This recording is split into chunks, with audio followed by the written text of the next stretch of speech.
A deadline is passing tonight in the push for new economic stimulus before Election Day. But U.S. House Speaker Nancy Pelosi says time has not run out yet. We turn to our congressional correspondent, Lisa Desjardins, to explain what has been happening today and in the last few hours. So, Lisa, fill us in on where things stand as of now. We know that Speaker Pelosi had been saying that they needed a framework as of tonight in order to get this done by the election.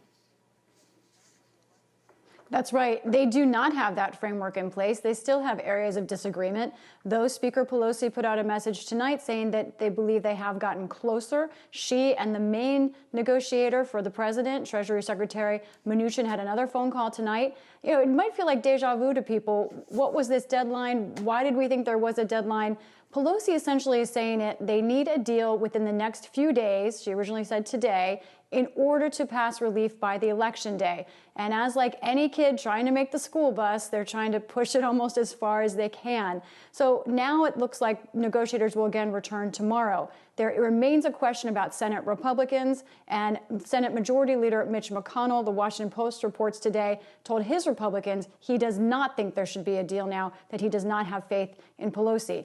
All of this as Americans, by and large, agree on what they want. Let's look at a graphic today. This is a poll from the New York Times and Siena College, showed 72% of voters in their survey support a $2 trillion deal. That's about the middle point between the White House and Pelosi right now. And let's look at the breakdown by party. 56%, a majority of people who identify as Republicans, and 91% of Democrats support that deal. So, Judy, Americans want stimulus now, but Congress has not been able to figure out a deal with the White House. So the obvious question, Lisa, is why? If you've got, what, almost 3/4 of the American people saying we want you to get this done, why are they not able to get it done?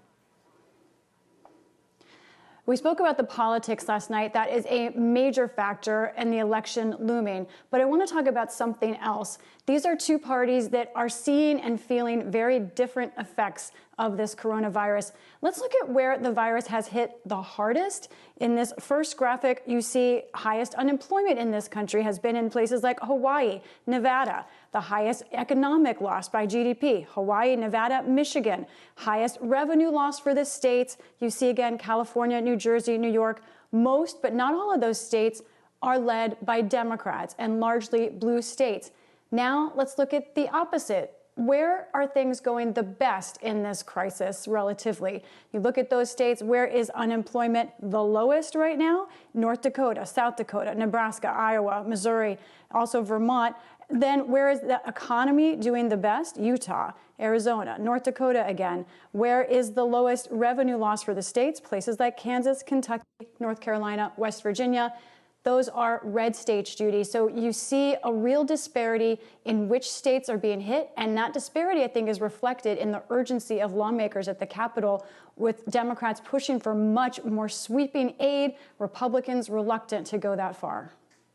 Pretty striking when you look at it from that point of view. But Lisa, you still, in every state, even in the states where things are generally going well, you still have people who are hurting, who are suffering, but that hasn't made a difference? No, because sometimes it's industry specific. And also, let's look at one particular type of community, communities of color. When people were asked if they have difficulty paying for usual expenses in the census, you see who is having the hardest time? People of color, blacks, Latinos, and then whites, not as much. So you definitely see a disparity on that level as well. Well, I know you are on this, following it very closely, and they are still talking to one another, so we'll see where it goes. Lisa Desjardins, thank you. We will.